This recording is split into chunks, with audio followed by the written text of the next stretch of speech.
baik semua, ada yang baik, ada yang luar biasa, ada yang super baik, dan yang lain-lain. Baik, kita bangkit berdiri, saudara. Sorga di atas kami terbuka. Kasih karunia-Mu Engkau curahkan, kuasa-Mu Engkau curahkan, firman-Mu Engkau curahkan, roh-Mu Engkau curahkan. Dan itu melingkupi kami, itu memenuhi kami, membuat kami berbeda, membuat kami tidak sama. Kami mengalami kesembuhan, kami mengalami kebebasan, kami mengalami pemulihan. Pikiran kami Engkau jamah, hati kami Engkau jamah, hidup kami Engkau jamah, keluarga kami Engkau jamah, anak-anak kami Engkau jamah, pekerjaan kami Engkau jamah, seluruh hidup kami Engkau jamah. Itu sebabnya Tuhan, kami tidak akan pulang dalam keadaan sama. Kami menyembah-Mu dengan segenap hati, kami memuliakan-Mu dengan segenap hati, kami beribadah kepada-Mu sebagai keluarga Allah di ruangan ini. Demi nama Yesus. Mari kita berdoa bahasa roh. Terus mengalir keluar, terus mengalir keluar demi nama Yesus. Oh, jangan ada yang menghalangimu untuk mendekat, jangan ada yang menghalangimu untuk menjamah, jangan ada yang menghalangimu untuk menghampirinya. Breke beda bando de beda labakada bande beda bahai. Bremo soko bakada bande beke beda bahande. Le breke beda bando de beda labande. Broko da bakada bande beke beda bandai. Seperti sungai mengalir dari hatimu, seperti sungai mengalir dari hatimu. Demi nama Yesus, banjir, banjir, banjir rohnya, banjir firmannya. Demi nama Yesus, lebrenda basoboko, breka marabaroboko dabakada bahande. Bisa lebih lagi, gegap gempita dengan doa-doamu. Demi nama Yesus, demi nama Yesus, demi nama Yesus. Naik lebih lagi. Biarkan dia menguduskanmu, biarkan dia menyucikanmu, biarkan dia mencurahkan rohnya kepadamu. Oh, rabakada maralobo rabakada bahai. Brembe kebeda bando, brembe kebeda bando, bre soko bahai. Engkau umat yang menyala-nyala, engkau umat yang bergairah, engkau umat yang antusias. Berdoa lebih lagi, berdoa lebih lagi, supaya engkau dipenuhinya, dibebaskannya, disembuhkannya sekarang demi nama Yesus.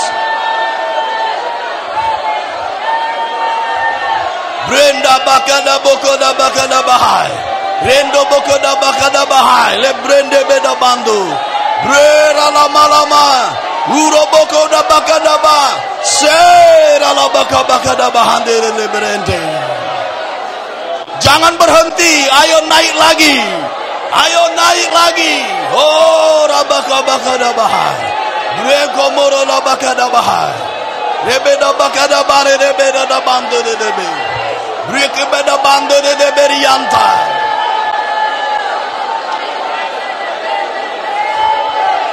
Le brende beda bakada bara la bora bakada baha. Breke beda bando de beda la bakada bando. I rende boko da bakada baha. Shede beda bakada bara de beda la boko da bahandi. Breke beda bando de beda baha. Demi nama Yesus, demi nama Yesus. Demi nama Yesus, demi nama Yesus, demi nama Yesus, demi nama Yesus.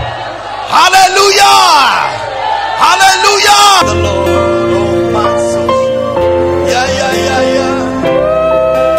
Ya ya ya. Ya ya ya.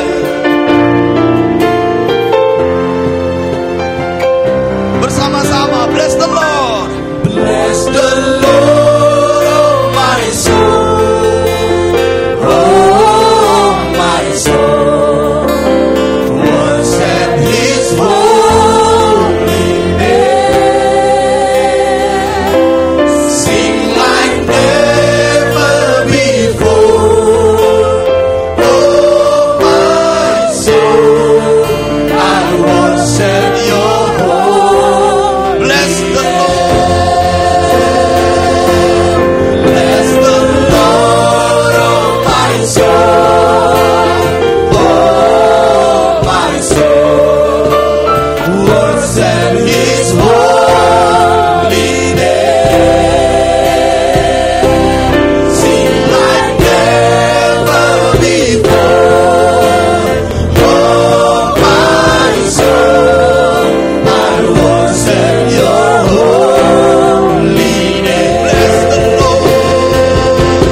are here, moving in our midst. I worship you. I worship you. You are here, you are here. You are here, moving in our midst. I worship you. I worship you. You are here. You are here, working in this place. I worship you. I worship you. I worship you. Waymaker, waymaker, miracle worker, promise keeper, light in the darkness. My God, that is who you are. Waymaker, miracle worker, promise keeper, light in the darkness. My God, that is who you are. You are here, moving in our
tangan kepadanya.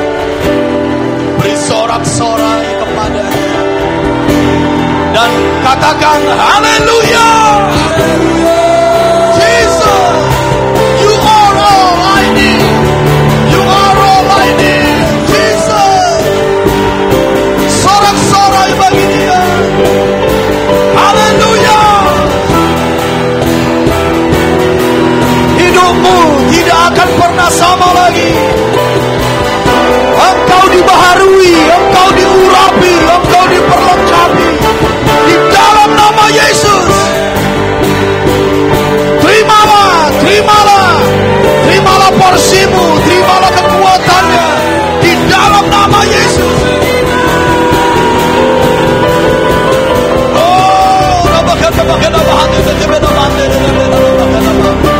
Demi nama Yesus. Haleluya. Haleluya. Amin, amin, amin, amin. Ya. Terimalah porsimu. Terima yang terbaik yang disiapkannya bagimu. Membuatmu excited, membuatmu menyala-nyala, dan selalu berkata, aku akan datang beribadah lagi. Aku akan datang lagi beribadah. Sebab ada kuasa dalam ibadah. Ada hadiratnya dalam ibadah. Ya, ada Yesus saat kita beribadah. Ya, amin Tuhan. Terima kasih Tuhan. Yesus Engkau ajaib. Memenuhi kami, memenuhi ruangan. Ya Tuhan, kami benar-benar berbeda. Kami benar-benar berbeda. Terima kasih Tuhan. Kami angkat tangan kami. Kami angkat hati kami. Kami angkat suara kami. Menyembah-Mu, memuliakan-Mu. Sebab tidak ada nama lain dalam hidup kami selain nama-Mu. Tidak ada pribadi lain selain Engkau di dalam hidup kami. Mulai hari ini, jadikan umat-Mu naik level dalam kasih-Nya kepadamu, keintimannya kepadamu, pengenalannya kepadamu. Sehingga setiap kali kami datang beribadah, kami naik level Tuhan. Naik lebih tinggi lagi. Terima kasih Tuhan. Kami percaya. We trust in you Lord. We trust in you. Terima kasih Tuhan. Terpujilah nama-Mu. Terpujilah nama-Mu. Haleluya. Kita yang diberkatinya, kita yang bersuka cita karena Dia, saudara, sama-sama berkata amin.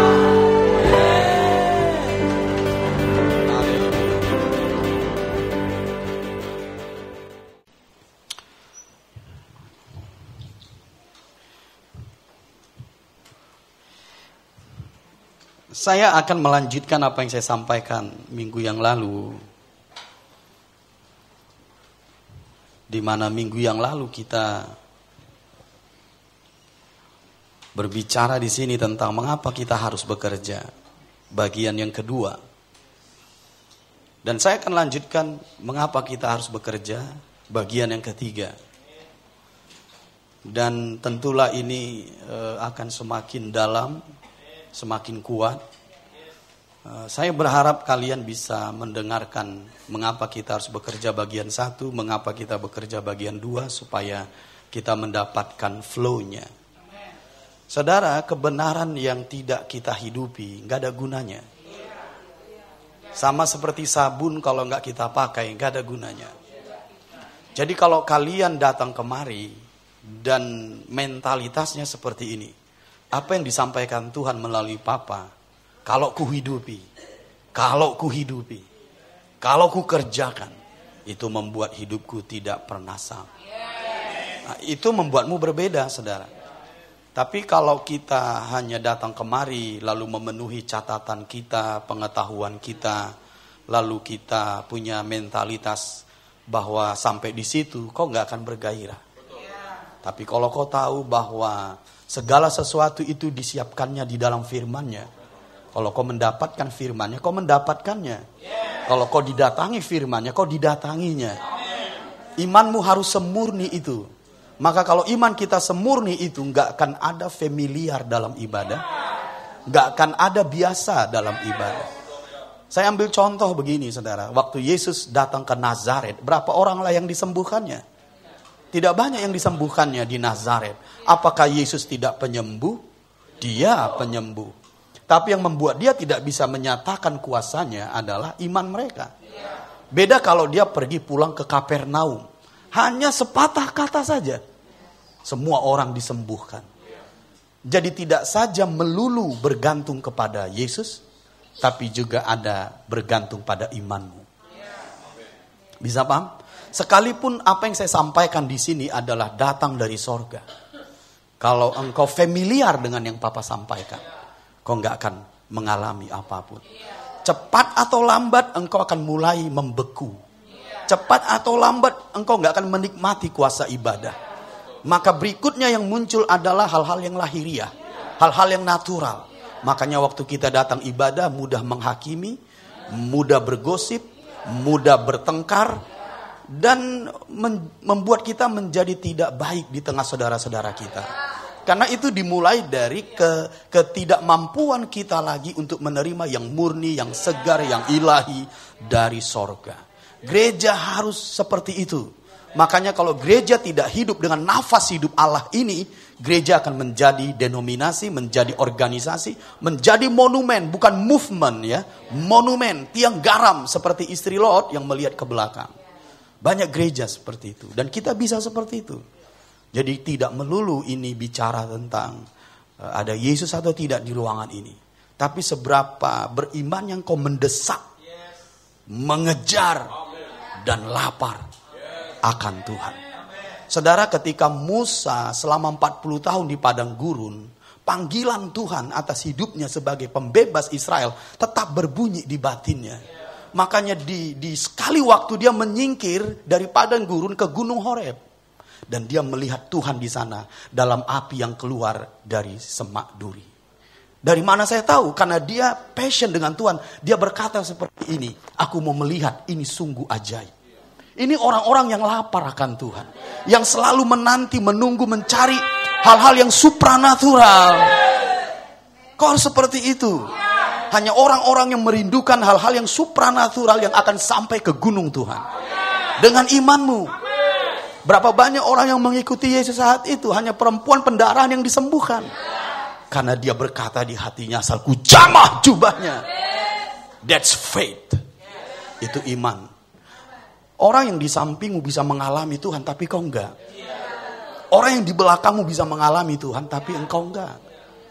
Betapa, maaf kalau saya pakai bahasa begini, malangnya nasib kita. Bukan karena Tuhan membeda-bedakan atau dia punya favoritisme, tapi engkau harus tahu caranya. Bagaimana mendesak, bagaimana mengejar, bagaimana memakai imanmu. Saya tidak terlalu pintar berkhotbah. Saya tidak terlalu pintar sebagai artis atau punya kepribadian yang kuat seperti ketua partai yang bisa menggerakkan orang. Saya tidak terlalu pintar di situ. Kasih karunia saya adalah Tuhan dalam hidup saya. Itu kemampuan saya. Nah, kalau kalian tidak dipenuhi Tuhan, saya akan susah memimpinmu. Karena saya tidak punya kemampuan ketua partai, saudara. Tapi kalau kau mengasihi Tuhan seperti saya, kita akan mudah naik. Bisa paham? Karena saya tidak dipanggil jadi ketua partai. Saya dipanggil jadi hamba Tuhan. Yang kalau dicaci maki dia memberkati. Yang kalau diludahi dia diam. Yang kalau dirugikan dia memberkati. Beda saudara dengan orang-orang lain yang punya kepribadian yang kuat. Kalau dia dicaci maki dia membalas. Kalau saya nggak tahan saudara. Saya langsung ngaku dosa, saya langsung bertobat. Itulah kelemahan saya. Tapi Tuhan berkata, dalam kelemahanmu kekuatanku sempurna.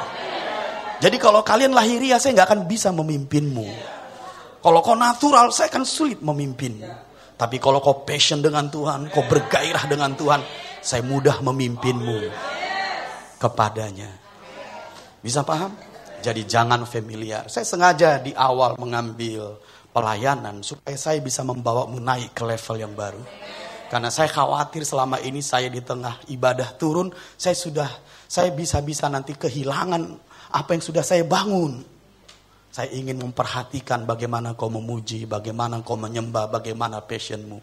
Supaya saya bisa menilai apakah engkau tetap konsisten, tidak familiar. Dan hasilnya engkau tidak familiar. Berikan tepuk tangan. Walaupun masih ada wajah-wajah yang sedikit membeku dan membatu, tapi gak apa-apa lah, itu dari sononya itu. Wajah-wajah itu. Perlahan-lahan akan ada kemuliaan Tuhan. Kulihat di wajahmu kemuliaan Tuhan. Katakan kanan kiri, jangan pernah familiar. Sekalipun di rumahmu banyak parfum, bilang. Kau gak akan wangi sebelum kau pakai. Sekalipun di rumah ini bau firman, bau Yesus, bau rohnya, kau gak bisa mengalami apapun sebelum kau pakai. Pakai dengan imanmu. Makanya kalau kita bernyanyi, bernyanyilah dengan segenap hati. Mumpung gak ada orang yang melihat, karena semua tutup mata. Kalau kau ingin menyembah, sembahlah dengan segenap hatimu. Mumpung yang lain tutup mata. Karena kalau kau memuji dan menyembah seperti saya di depan ini dan orang melihatmu, mungkin kau gak sanggup. Nervous. Tapi puji Tuhan, semua tutup mata. Ribakon.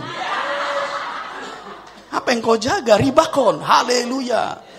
Walaupun lagunya bahasa Inggris, bahasa roh, I believe, engkau berjoget pun di sana, gak sesuai dengan alur musiknya, gak apa-apa. Ribakon. Itu namanya passion. Itu namanya bergairah. Tahu kalian, banyak orang mengawali imannya dengan Tuhan sangat bergairah. Tapi di tengah jalan berhenti. Bukan yang mengawali yang mendapat upah. Tapi yang mengakhiri yang dapat upah. Siapa yang bertahan sampai kesudahannya? Dia yang diselamatkan. Dia yang menerima mahkota. Makanya kau punya daya tahan roh. Supaya hatimu yang semula tidak berubah. Hatimu yang murni tidak berubah. Jadi harus ada usaha darimu. Harus ada dorongan daripadamu. Gak bisa hanya duduk-duduk doang langsung besoknya sangat passion. Bisa paham? Orang yang berseru kepada nama Tuhan akan diselamatkan. Yang tidak berseru, sekalipun dia tetap Tuhan, dia tidak pernah berubah. Tapi kau harus berseru. Bisa mengerti maksud saya? Jadi jangan familiar. Pohon tarbantin kebenaran itu tanaman Tuhan yang memasyurkan nama Tuhan, yang memberitakan nama Tuhan di bangsa-bangsa. Bisa paham? Senggol dulu yang di kanan kirinya. Jangan pernah familiar. Jaga hatimu dengan segala kewaspadaan. Jaga gairahmu dengan segala kewaspadaan. Karena dari situlah terpancar kehidupan. Amin 2 kali. Katakan dulu yang di kanannya sambil seperti gini. Haleluya. Hati-hati yang bau nafas ya. Hati-hati yang bau nafas. Alright lah. Gak apa-apa. Dia bau nafas, bau pete, bau jengkol. Aku memberkatinya. Tapi minggu depan jangan lagi lah. Oke baik. Mengapa kita harus bekerja bagian ketiga? Ini akan lebih dalam. Ada rahasia bagaimana tanahmu subur, saudara. Ya, saya mau membagikannya dan kau harus hidupi. Supaya kau bisa melihat tanahmu subur. Sekalipun itu di padang gurun. Akan subur. Paham?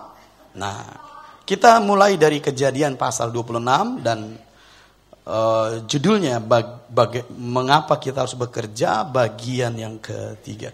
Kejadian pasal 26 kita mulai, nanti media bisa membantu kita membuat kesimpulan-kesimpulannya dan menampilkan ayat-ayatnya supaya kita bisa lebih maksimal mendapatkannya. Kejadian 26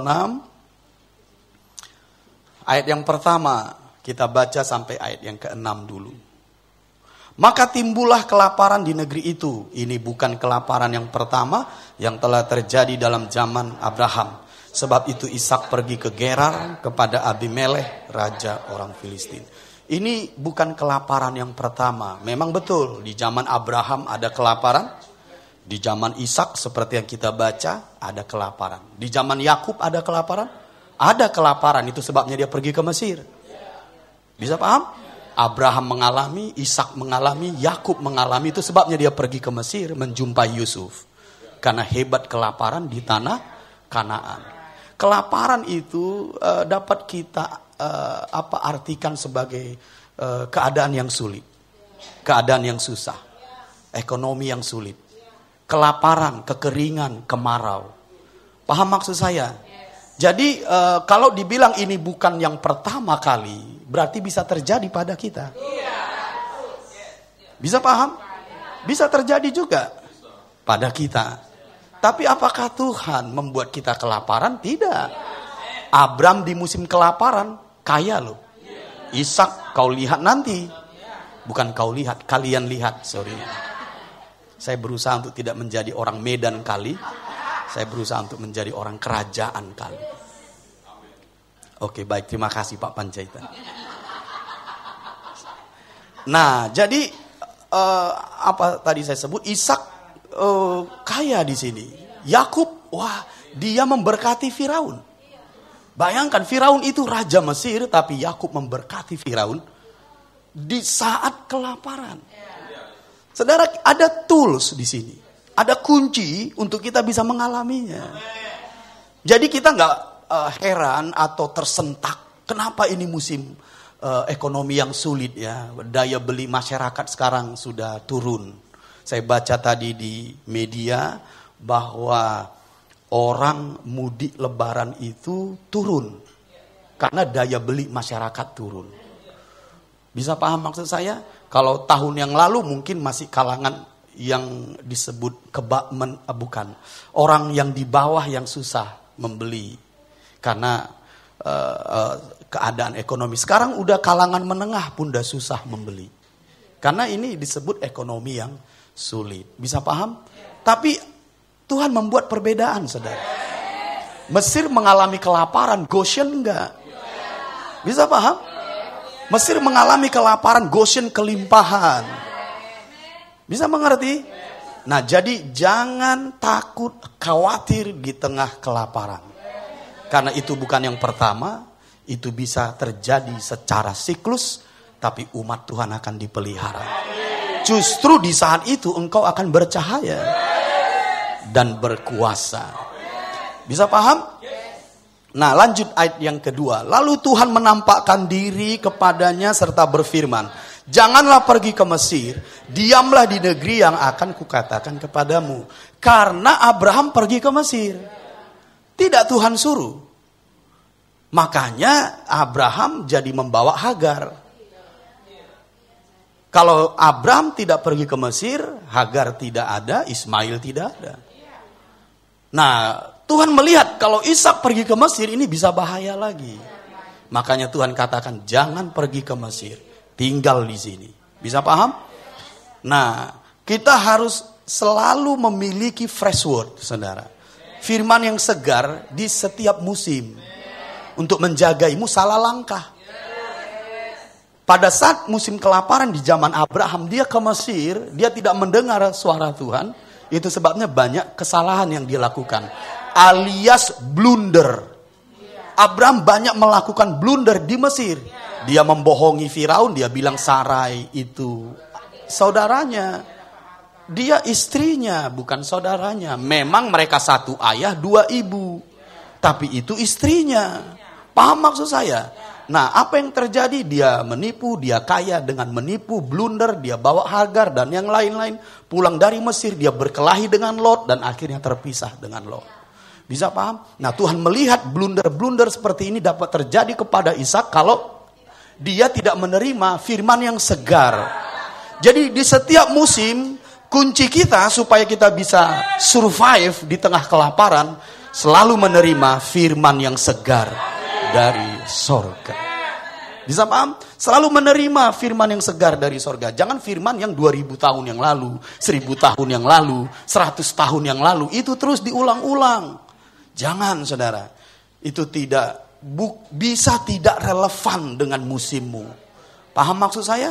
Nah, jadi harus menerima firman yang segar setiap saat.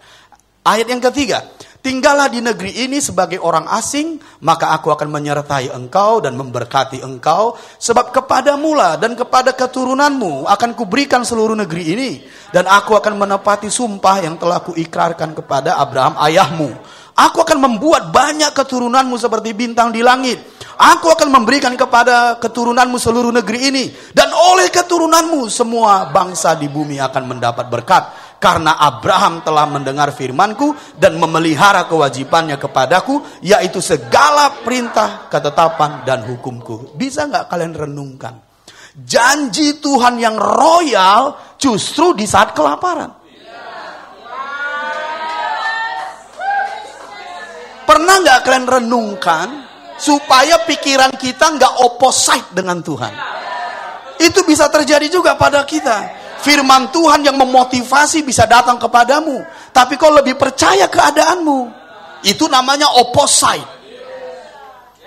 Engkau akan berhasil, engkau akan berbuat 100 kali. Pikiranmu bisa berkata, alah, ini opposite. Tapi Tuhan memang begitu. Dia melebihi alam, dia melebihi krisis, dia melebihi sakit penyakit, dia melebihi segalanya. Nama di atas segala nama. Namanya di atas cancer, namanya di atas maut, namanya di atas kuasa kegelapan. Dia memiliki nama di atas segala nama. Makanya kalau dia datang kepadamu, memberikan firman kepadamu, tidak peduli keadaan. Justru di musim kelaparan Tuhan berkata seperti ini, aku akan menyertaimu, aku akan memberkatimu, negeri ini akan kuberikan oleh keturunanmu. Semua bangsa di bumi menerima berkat di saat kelaparan. Tapi Tuhanmu mengatasi segalanya. Mengatasi alam, mengatasi sakit penyakit, mengatasi maut.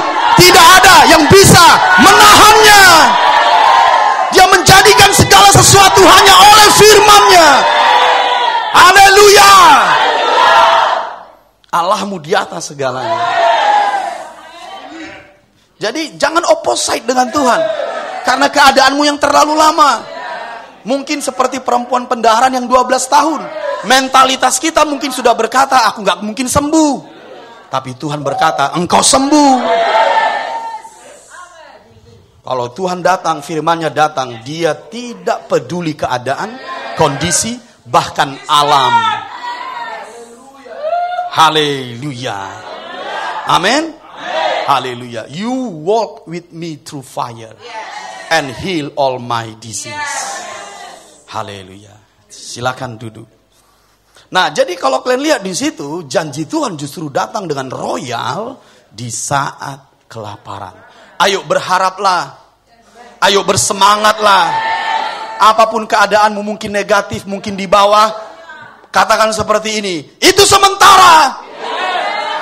Pengharapanku tidak akan pernah pudar. Sebab Allahku tetap untuk selama-lamanya.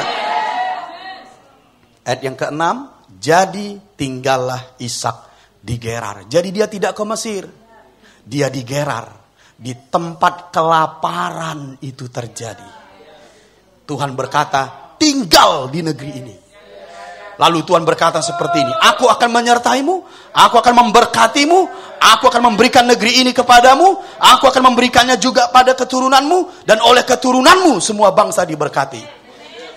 Dengarkan saya baik-baik. Tuhan berkata tinggal. Jadi Ishak tinggal. Yang perlu kita koreksi di sini, tinggal di situ bukanlah duduk-duduk. Ini yang harus kita renungkan. Kita tidak menantikan janji Tuhan dengan duduk-duduk. Kita tidak mengeksekusi janji Tuhan yang besar hanya santai-santai di rumah. Bisa mengikuti saya? Jadi kata tinggal di sini bukan seperti yang kita lakukan mungkin saja seperti di masa lalu, kita berdoa terus di kamar, besok berpuasa, besok berdoa lagi, besoknya lagi berpuasa, sampai akhirnya mah kita mulai kambuh, lever kita mulai kambuh karena kita push dalam doa, push dalam puasa karena nggak ada makanan di situ. Lalu kita mungkin berkata, Tuhan mananya janjimu? Kau berkata kau menyertaiku, kau memberkatiku, kau melimpahi. Ada makanan yang banyak. Tapi sekarang Tuhan aku gak melihat makanan, gak melihat ini dan gak melihat itu. Sudah satu-satu nafasku Tuhan. Karena aku sudah berdoa, karena aku sudah berpuasa. Coba bayangkan Tuhan, sampai malaikat aja gak mau mendekat lagi saking baunya nafasku. Salah konsep.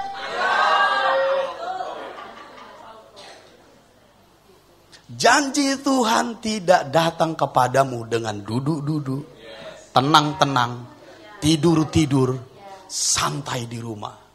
Dan kalau kalian lihat nanti dalam hidup kita, nggak nampak satupun janji Tuhan. Dan kau akan berkata, tidak ada Tuhan. Maka kita akan pergi ke Mesir jadinya. Artinya pergi ke dunia. Karena kau tidak melihat Tuhanmu di rumahnya. Karena kau salah konsep. Tidak seperti itu ternyata, saudara. Arti tinggal di Gerar, Ishak menabur. Coba kita lihat ayat 12. Ishak menabur. Jadi harus ada actionmu untuk mengeksekusi janji Tuhan yang besar itu. Lihat ayat 12. Maka menaburlah Ishak di tanah itu. Lagi kelaparan? Iya, lagi kelaparan, saudara. Maka menaburlah Ishak di tanah itu, dan dalam tahun itu juga ia mendapat hasil 100 kali lipat, sebab ia diberkati Tuhan. Bisa nggak kalian bayangkan di tengah ekonomi sulit engkau mendapat tuaian 100 kali lipat? Come on, katakan amin. Ayat 4, ayat 13. Dan orang itu menjadi kaya, bahkan kian lama kian kaya, sehingga menjadi sangat kaya. Kalau kita lihat di Matius pasal 13, perumpamaan tentang benih, 30 kali lipat, 60 kali lipat, 100 kali lipat. Kaya 30 kali lipat, kian lama kian kaya 60 kali lipat, sehingga menjadi sangat kaya 100 kali lipat. Sebab hal kerajaan sorga selalu 3 tingkatan itu. 2 Korintus pasal 9 disebut cukup, berlebih, berkelimpahan. Bisa paham? Cukup 30 kali lipat, berlebih 60 kali lipat, berkelimpahan 100 kali lipat. 2 Korintus pasal 9. Paham maksud saya? Jadi Ishak kaya, kian lama kian kaya, sehingga menjadi sangat kaya. Sesuai dengan janji Tuhan? Karena dia menabur. Karena dia menabur. Jangan salah konsep ya.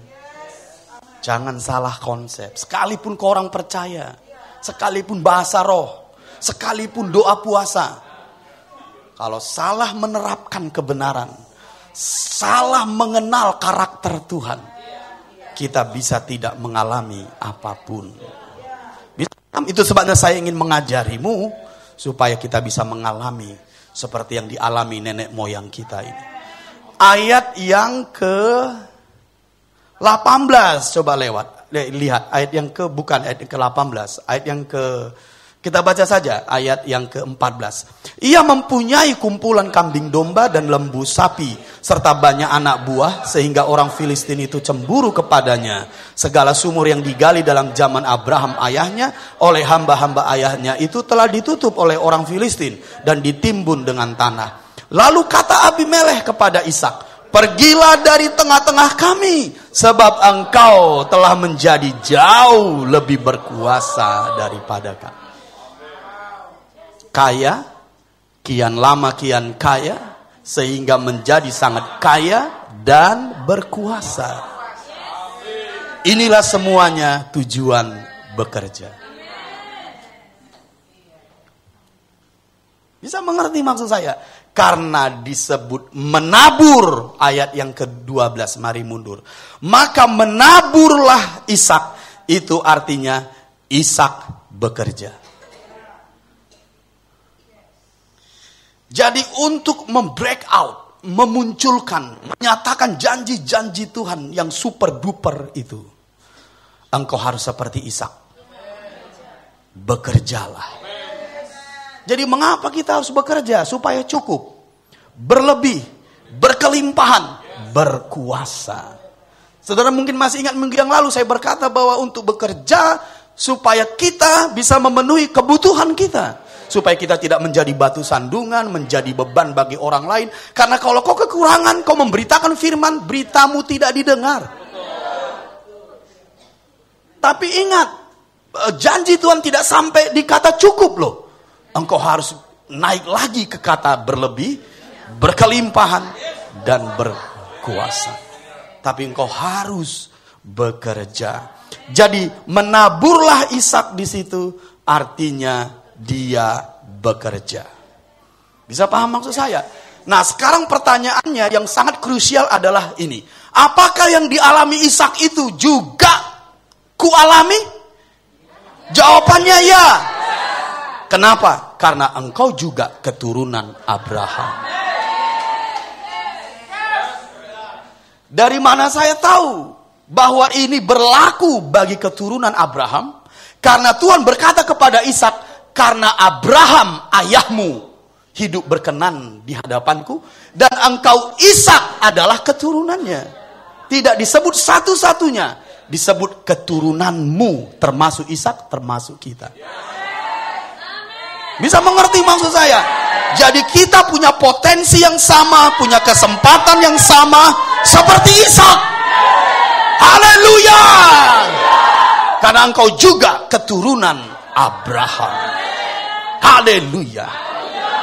Galatia 3 mencatat itu, ayat yang ke-16, bahwa engkau adalah keturunan Abraham. Makanya bergairahlah. Aku bisa mengalami seperti nenek moyangku, seperti Ishak di saat yang sekarang. 16. Adapun kepada Abraham diucapkan segala janji itu dan kepada keturunannya. Tidak dikatakan kepada keturunan-keturunannya, seolah-olah dimaksud banyak orang, tetapi hanya satu orang, dan kepada keturunanmu, yaitu Kristus. Karena engkau ada di dalam Kristus. Engkau adalah Kristus karena ikat janji. Engkau keturunan Abraham. Namun engkau harus bekerja. Tidak boleh keturunan Abraham tinggal diam-diam duduk santai. Amin dengan panjang dulu. Sekalipun engkau keturunan Abraham, engkau harus pergi menabur. Dan engkau akan mengalahkan musim kelaparan. Engkau akan mengalahkan keadaan dan kondisi. Engkau akan mengalahkan musuhmu. Engkau justru bangkit menjadi terang di tengah kegelapan. Engkau harus bekerja. Engkau harus pergi bekerja. Jadi jangan tidak bekerja, sekalipun engkau keturunan Abraham. Amin 2 kali. Katakan cukup 30 kali lipat. Berlebih 60 kali lipat. Kalau aku berlebih, aku bisa memberi.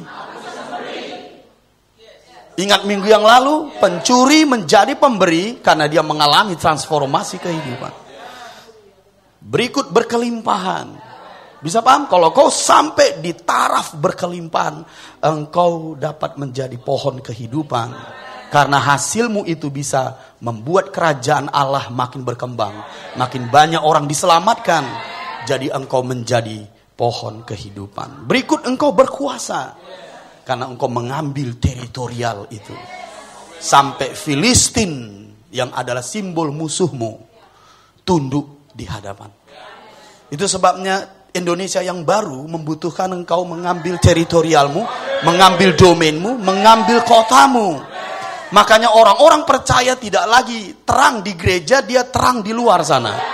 Ini saatnya engkau memimpin kotamu, memimpin domainmu, mengambil alih domain demi domain yang ada di luar sana. Ada 7 gunung di luar sana. Ambil alih. Engkau harus berkuasa. Ingat apa yang dikatakan Tuhan kepada Ishak, oleh keturunanmu semua bangsa di bumi mendapat berkat. Negeri ini akan kuberikan kepadamu. Dan itu juga berlaku pada kita. Makanya engkau akan mengalahkan kota-kota musuhmu.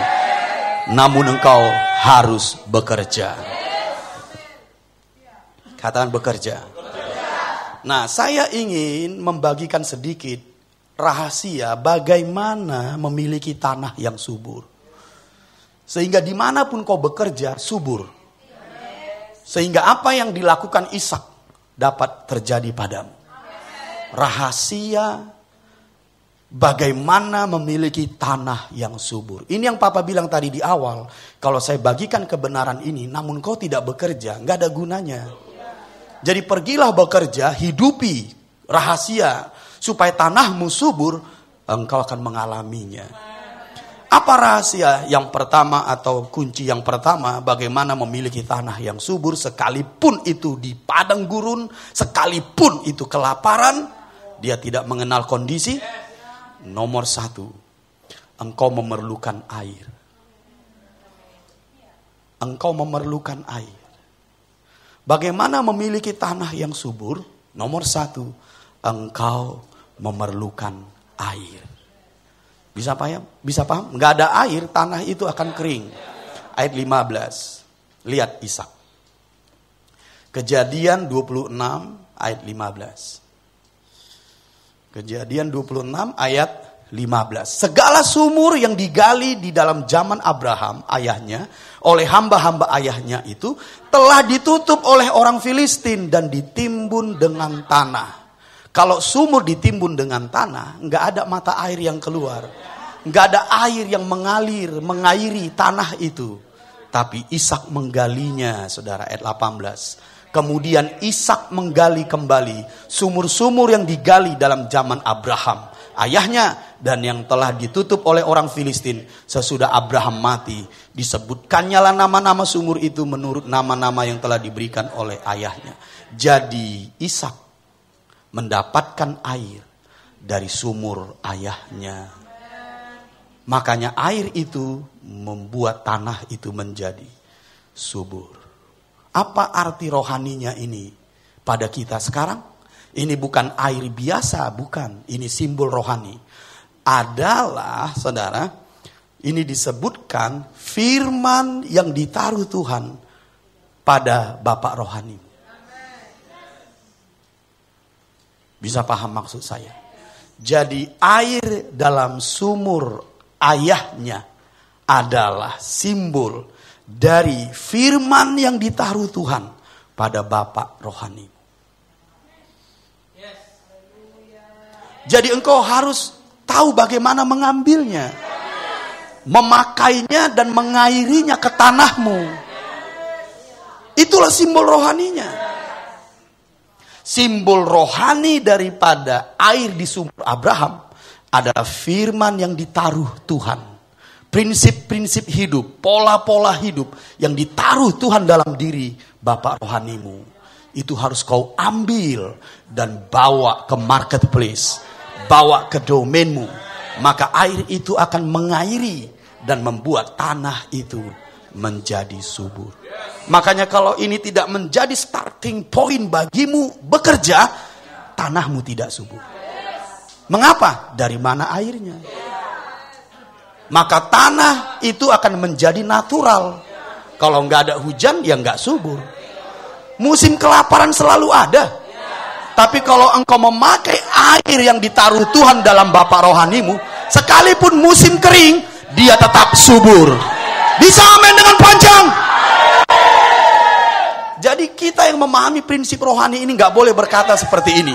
Lagi sulit cari kerja, itu lahiriah. Memang sekarang di luar sana sulit cari kerja.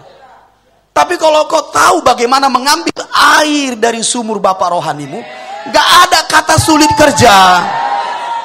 Gak ada padang gurun, gak ada tanah tandus. Semua tanah subur. Amin dengan panjang. Ini kita pergi kerja, doa pun enggak. Mendengarkan suara Tuhan dari sumur Bapak rohani kita pun enggak. Bagaimana tanahmu subur? Akan mencangkul dengan keras, enggak ada lagi air, enggak gembur. Itu menjadi tanah yang keras, tanah berbatu-batu. Bagaimana kau bisa menuai?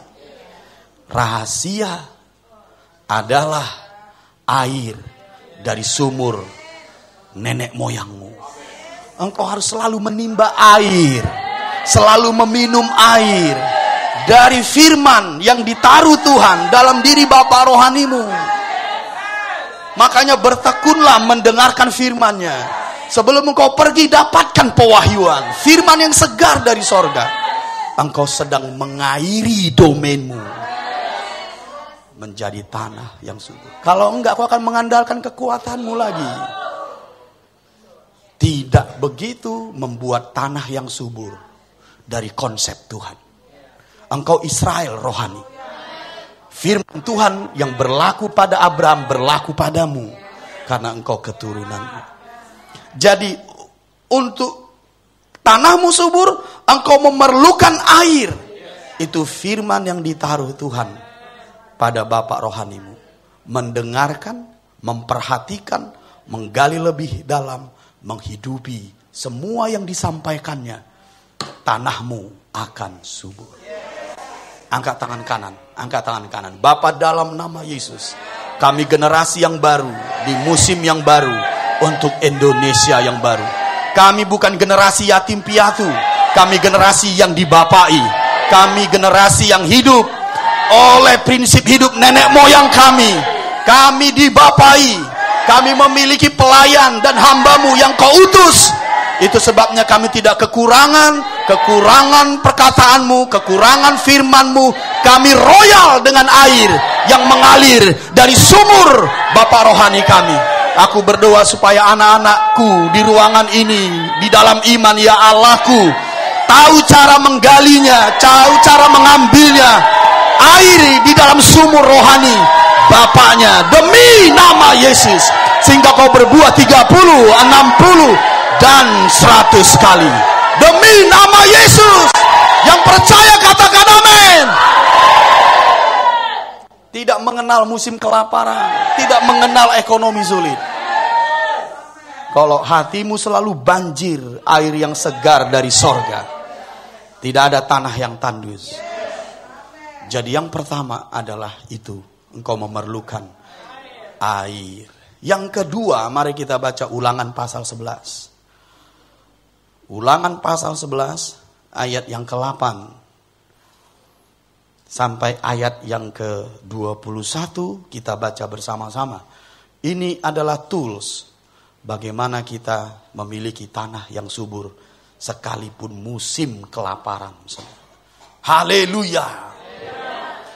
Mari kita baca ayat yang ke-8 mulai 2-3 ya. Jadi kamu harus berpegang pada seluruh perintah yang kusampaikan kepadamu pada hari ini, supaya kamu kuat untuk memasuki serta menduduki negeri kemana kamu pergi mendudukinya, dan supaya lanjut umurmu di tanah yang dijanjikan Tuhan dengan sumpah kepada nenek moyangmu, untuk memberikannya kepada mereka dan kepada keturunan mereka suatu negeri yang berlimpah-limpah susu dan madunya. Sebab negeri kemana engkau masuk untuk mendudukinya bukanlah negeri seperti tanah Mesir dari mana kamu keluar, yang setelah ditabur dengan benih harus kau airi dengan jeripaya seakan-akan kebun sayur. Tetapi negeri kemana kamu pergi untuk mendudukinya ialah negeri yang bergunung-gunung dan berlembah-lembah, yang mendapat air sebanyak hujan yang turun dari langit. Katakan, yang mendapat air sebanyak hujan yang turun dari sorga. Langit di situ heaven, sorga. Berarti ini simbol rohani bagi kita, yang adalah air dari sumur rohani Bapakmu. Bisa paham? Firman yang segar dari sorga. Tanahmu bergantung pada itu maksudnya. 12. Suatu negeri yang dipelihara oleh Tuhan Allahmu, mata Tuhan Allahmu tetap mengawasinya dari awal sampai akhir tahun. Jika kamu dengan sungguh-sungguh mendengarkan perintah yang kusampaikan kepadamu pada hari ini, sehingga kamu mengasihi Tuhan Allahmu dan beribadah kepadanya dengan segenap hatimu dan dengan segenap jiwamu, maka Ia akan memberi hujan untuk tanahmu pada masanya, hujan awal dan hujan akhir, sehingga engkau dapat mengumpulkan gandummu, anggurmu dan minyakmu. Dan Dia akan memberi rumput di padangmu untuk hewanmu, sehingga engkau dapat makan dan menjadi kenyang. Hati-hatilah supaya jangan hatimu terbujuk, sehingga kamu menyimpang dengan beribadah kepada Allah lain dan sujud menyembah kepadanya. Jika demikian, maka akan bangkitlah murka Tuhan terhadap kamu, dan Dia akan menutup langit sehingga tidak ada hujan dan tanah tidak mengeluarkan hasil. Lalu kamu lenyap dengan cepat dari negeri yang baik diberikan Tuhan kepadamu. Tetapi kamu harus menaruh perkataanku ini dalam hatimu dan dalam jiwamu. Kamu harus mengikatkannya sebagai tanda pada tanganmu, dan haruslah itu menjadi lambang di dahimu. Kamu harus mengajarkannya kepada anak-anakmu dengan membicarakannya apabila engkau duduk di rumah, dan apabila engkau sedang dalam perjalanan, apabila engkau berbaring, dan apabila engkau bangun. Engkau harus menuliskannya pada tiang pintu rumahmu dan pada pintu gerbangmu, supaya panjang umurmu dan umur anak-anakmu di tanah yang dijanjikan Tuhan dengan sumpah kepada nenek moyangmu, untuk memberikannya kepada mereka selama ada langit di atas bumi, selama ada sorga terbuka di atasmu. Yang kedua, dari ayat yang kita baca, Papa menyimpulkan nomor 2, bagaimana tanahmu subur. Beribadah kepada Tuhan dengan segenap hatimu. Itu nomor 2. Makanya kalau kalian lihat tadi di awal saya berkata beribadah kepada Tuhan dengan segenap hati, segenap jiwa, segenap kekuatan. Masih ingatkah kalian apa yang saya sampaikan berulang-ulang di awal ibadah tadi? Karena nomor 2 penting untuk tanahmu subur. Beribadah kepada Tuhan dengan segenap hatimu. Mari kita lihat 2 Tawarikh 25. 2 Tawarikh 25 ayat yang pertama. 2 Tawarikh 25 ayat yang pertama. Amazia berumur 25 tahun pada waktu ia menjadi raja, dan 29 tahun lamanya ia memerintah di Yerusalem. Nama ibunya ialah Yoadan dari Yerusalem. Ia melakukan apa yang benar di mata Tuhan, hanya tidak dengan segenap hati. Kita bisa datang gereja, mengangkat pujian, mengangkat tangan, menyanyikan lagu dan berdoa. Melakukan yang benar itu artinya.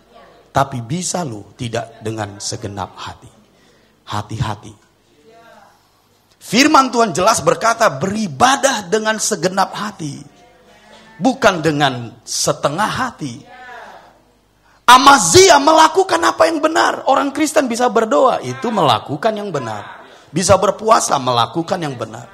Hari Minggu datang ke gereja, bisa melakukan apa yang benar. Disuruh bernyanyi, bisa melakukan apa yang benar. Tapi cek, apakah itu segenap hati atau setengah hati? Makanya Papa sebutkan hati-hati familiar spirit. Hati-hati menjadi biasa dalam ibadah. Itu berefek pada tanahmu. Berefek pada tanahmu. Haleluya. Oh, rabakada bahande. Ingat, engkau harus beribadah dengan segenap hati. Pertanyaan, kenapa ada orang beribadah tidak dengan segenap hati? Tuhan berkata kepada saya tadi pagi, karena dia memiliki berhala dalam hidupnya. Karena kita tidak bisa melayani Mamon dan Yesus bersamaan. Yesaya tidak bisa melayani raja di atas segala raja, karena dia memiliki Uzia di dalam hatinya. Sampai Uzia mati, baru panggilan dari Yesus sebagai raja datang kepada Yesaya. Jadi harus hati-hati. Kita nggak bisa melayani dua Tuhan, Yesus dan Mamon. Ingat, kalau kita memiliki saingan Yesus di dalam hatimu, engkau tidak akan mampu beribadah segenap hati. Jadi apa yang membuat Amazia, yang membuat orang-orang percaya juga bisa seperti itu? Dia melayani yang lain. Dia menyembah yang lain. Yesus tidak satu-satunya, masih ada yang lain. Paham maksud saya? Itu yang membuat kita tidak mampu segenap hati. Sekalipun dagingku dan hatiku habis lenyap, tapi Engkaulah Tuhan segala-galanya. Itu gak bisa kita ucapkan kalau kita punya Baal, punya Mamon, punya dunia di batinmu. Ingat anak-anakku, engkau ciptaan yang baru. Yang lama sudah berlalu, yang baru sudah datang. Engkau bukan manusia lama, bukan manusia dunia. Engkau anak-anak Allah. Engkau wajib beribadah kepadanya segenap hati. Engkau son of Elohim. Saya tahu kalau saya berkata seperti ini di luar, saya akan dilempari dengan botol-botol aqua. Kayak di konser-konser itu. Tapi saya bisa tegas berkata kepadamu, karena memang engkau anak Allah. Jangan beribadah setengah hati. Saya senyum loh. Beribadahlah anak-anakku dengan segenap hati. Amazia itu raja Israel. Dia tidak beribadah dengan segenap hati. Karena ada Baal. Baal di hatinya. Ada Uzia di dalam hati. Tahu kalian Uzia itu apa? Kekuatan manusia. Itu arti Uzia. Kita harus berhati-hati dengan yang namanya Baal. Kasihilah Tuhan Allahmu dengan segenap hatimu, dengan segenap kekuatanmu, dengan segenap jiwamu. Ulangan 6 ayat yang kelima itu dicatat. Supaya orang Israel dan Israel rohani harus mengasihi Tuhan dengan segenap hatinya. Yang ketiga, supaya tanahmu menjadi subur. Yang ketiga adalah jangan beribadah kepada Allah lain. Itu yang ketiga. Jangan beribadah kepada Allah lain. Apa maksudnya ini? Jangan menyembah berhala. Jangan menyembah berhala. Jangan beribadah kepada Allah lain. Jangan menyembah berhala. 1 Samuel 7. 1 Samuel pasal 7 ayat yang ketiga. 1 Samuel pasal 7 ayat yang ketiga. Lalu berkatalah Samuel kepada seluruh kaum Israel demikian. Jika kamu berbalik kepada Tuhan dengan segenap hati, maka jauhkanlah para Allah asing dan para asitoret dari tengah-tengahmu. Dan tujukan hatimu kepada Tuhan. Dan beribadahlah hanya kepadanya. Maka ia akan melepaskan kamu dari tangan orang Filistin. Engkau dilindungi, engkau dijagai, engkau dipelihara dari semua musuhmu. Kalau engkau beribadah kepada Allah, tidak beribadah kepada Baal. Nah, perhatikan saya. Ini singkat tapi sangat krusial. Perhatikan Papa. Saya tahulah kalian tidak akan pergi ke pohon rindang untuk menanyakan petunjuk. Saya tahulah engkau gak akan pergi ke kuburan untuk meminta petunjuk. Saya tahulah engkau gak akan pergi ke paranormal untuk meminta petunjuk. Itu jelas penyembahan berhala. Tapi dengarkan, ini terselubung, ini sangat tersembunyi, yang bisa-bisa juga orang percaya yang kayak tadi itu memang menyembah berhala. Kenapa? Karena kita mengasihi dunia.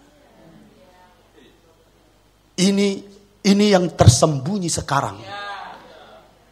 Musuh menyembunyikan dirinya dengan yang disebut mengasihi dunia.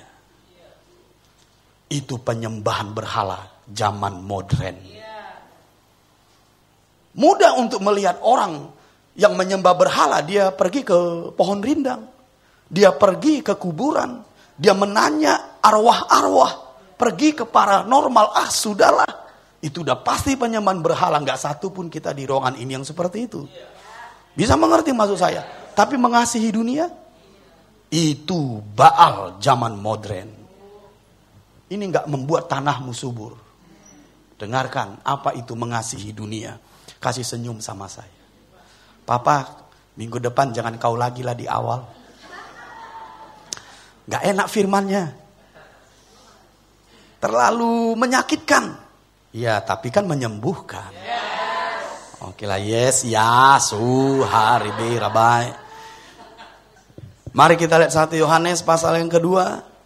Ini kedok musuh sekarang. Jadi kita nggak bisa berkata kepada orang-orang yang masih pergi ke bawah pohon, ke kuburan, hanya mereka penyembah berhala. Yang mengasihi dunia juga termasuk. Ini apa itu namanya? Cara musuh bersembunyi. Efeknya tanahmu gak subur. Mari kita lihat 1 Yohanes 2 ayat 16. Sudah sampai? 1 Yohanes 2 ayat 16. Sebab semua yang ada di dalam dunia, yaitu keinginan daging dan keinginan mata, serta keangkuhan hidup, bukanlah berasal dari Bapa, melainkan dari dunia. Ayat 15-nya, janganlah kamu mengasihi dunia dan apa yang ada di dalamnya. Jikalau orang mengasihi dunia, maka kasih akan Bapa tidak ada dalam diri orang itu. Dia tidak menyembah Bapa, dia menyembah dunia. Ini namanya penyembahan berhala. Apa yang disembahnya? Keinginan mata. Apa yang disembahnya? Keinginan daging. Apa yang disembahnya? Keangkuhan hidup. Makanya untuk mendapatkan semua ini, mereka memburu uang. Dia menjadi mamon. Karena mamon, uang itu bisa membuat segalanya bisa kita dapat. Dengan uang kita bisa tertawa, dengan minum anggur. Segala sesuatu yang membuat kau tertawa, uang bisa. Tapi hati-hati, jangan sampai dia jadi mamon. Uang yang baik kau taruh di bawah, karena dia membawamu pada tujuan Tuhan. Uang itu hamba yang baik, Tuhan yang buruk. Itu uang. Dia hamba yang baik, Tuhan yang buruk. Jadi kalau kita mengasihi dunia, kita bisa terjebak, terikat dengan cinta uang. Ini namanya penyembahan berhala, namanya mamon. Aku membrokennya di dalam nama Yesus. Engkau harus menyembah Tuhan Allahmu, bukan mamon. Senyum lagi. Haleluya. Amin. Bisakah amin dulu? Amin. Bisakah amin agak pelan? Amin. Ya. Bisakah amin dengan kuat? Amin. Katakan kanan kiri, engkau bukan penyembah mamon. Engkau penyembah Tuhan di atas segala Tuhan. Yesus namanya. Tahu kalian dia Allah yang cemburu. Itu sebabnya kalau dia Allah yang cemburu, siapapun yang mengalihkan perhatianmu, dia akan hukum. Sama seperti saya mengasihi anak saya. Kalau anak saya lebih mengasihi permainannya, saya tendang permainannya. Supaya perhatian anak saya ke saya. Jadi kalau uang itu membuat perhatianmu melebihi Yesus, dia kosongkan kantongmu. Supaya perhatianmu ke Tuhan. Setiap hari kita memburu uang, Tuhan kosongkan kantongmu. Supaya kau tahu, Tuhan itu cemburu. Engkau miliknya. Suatu kali saya pulang dari Malaysia, saya bangga sekali sudah 2 minggu gak jumpa dengan anak saya. Di pesawat saya sudah membayang-bayangkan peluk, cium, dan cipika-cipiki dengan anak saya. Aduh indahnya. Begitu sampai saya, papa mana permainan? Mau saya hancurkan permainan itu. Saya begitu merindukannya di pesawat terbang. Begitu saya jumpa mana permainan, piak.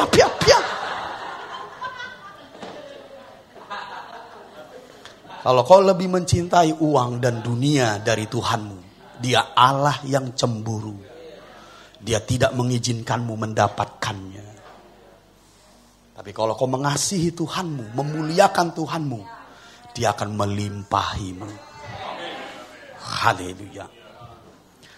Kedua, beribadah kepada Tuhan dengan segenap hati. Yang kedua, jangan menyembah berhala. Jangan mengasihi dunia ini. Kasihilah Tuhanmu. Yang terakhir, yang nomor 4. Ajarkanlah itu kepada seisi rumahmu. Apa yang Papa sampaikan di depan ini, ajarkan itu kepada anak-anakmu. Aku dan seisi rumahku akan beribadah kepada Allah. Tuliskan itu di tiang pintu rumahmu.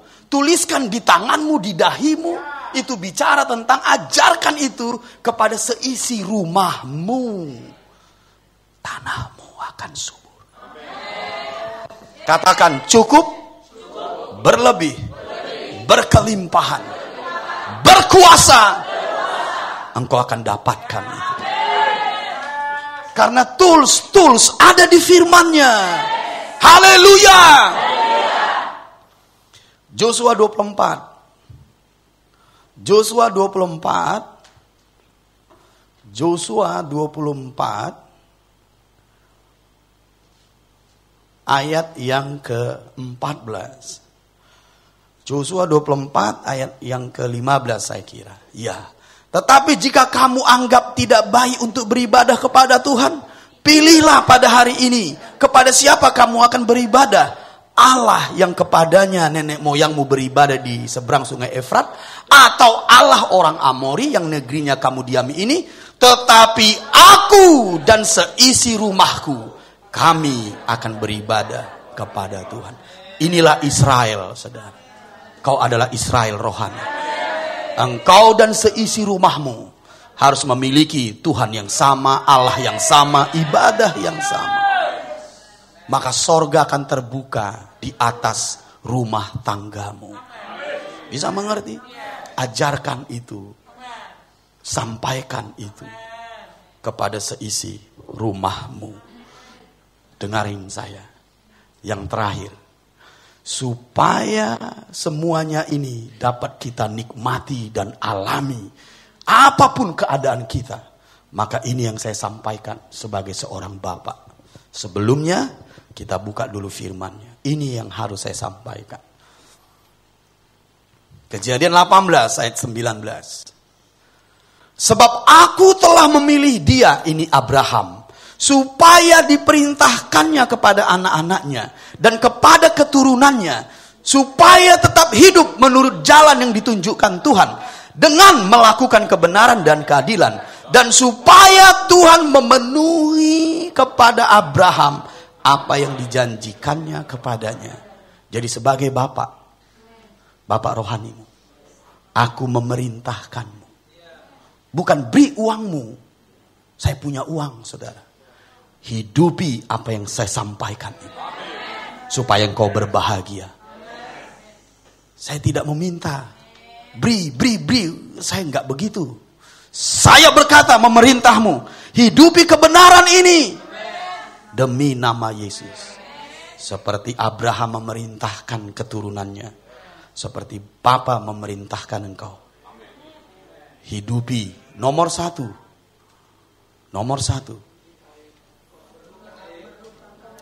Engkau memerlukan air. Nomor 2. Nomor 3. Nomor 4. Berusahalah, bersungguh-sungguhlah, bekerjalah untuk hal-hal ini bagi Indonesia yang baru.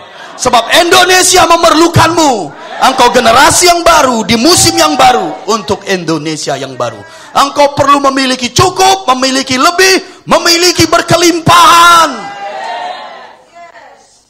Supaya Indonesia yang baru dapat terjadi. Filipi pasal yang kedua. Ini betul-betul terakhir. Filipi pasal yang kedua. Maklumlah pengkhotbah kadang seperti itu. 5 menit lagi, 15 menit lagi juga. Filipi pasal yang kedua.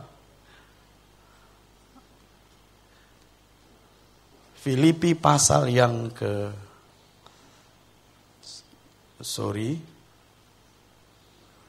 Filipi pasal yang ke-2 ayat yang ke-15. Kita baca bersama-sama, kita bangkit berdiri, saudara. Amin, amin, amin, amin. Amin 2 kali. Amin dengan panjang. Yes, haleluya. Kita baca bersama-sama dengan kuat Filipi 2:15. 2, 3, ya. Supaya kamu tiada beraib dan tiada bernoda sebagai anak-anak Allah yang tiada bercelah di tengah-tengah angkatan yang bengkok hatinya dan yang sesat ini. Dengan kuat, sehingga kamu bercahaya di antara mereka seperti bintang-bintang di dunia. Haleluya. Bangkitlah, bercahayalah, sebab terang Tuhan terbit atasmu. Haleluya, haleluya, haleluya. Amin. Kasih cas 5 orang. Katakan, engkau bintang-bintang di dunia. Ayo kasih cas 5 orang. Engkau bintang-bintang di dunia. Bercahayalah demi nama Yesus. Engkau bintang-bintang di dunia. Bercahayalah. Katakan dengan kuat, bercahayalah. Bangkitlah menjadi teranglah. Kasih tos kanan kirinya dan katakan, engkau keturunan Abraham. Katakan, wajib bekerja. Wajib bekerja. Ambil domainmu, ambil keluargamu, ambil teritorialmu. Dengan bekerja. Sebutkan kepadanya 4 poin tadi dengan kuat. Yang pertama, yang kedua, yang ketiga, yang keempat. Supaya itu jadi iman dalam dirinya. Nomor 1, nomor 2. Kalau belum bisa, di depan ada, di depan. Nomor 1, nomor 2, nomor 3, nomor 4. Wow. Ayo katakan kepadanya 4 poin untuk menjadikan tanahmu subur.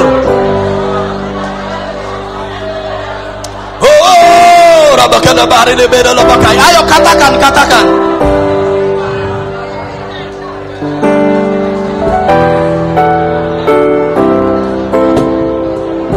Haleluya. Ibrenda baka basoboko dabaka.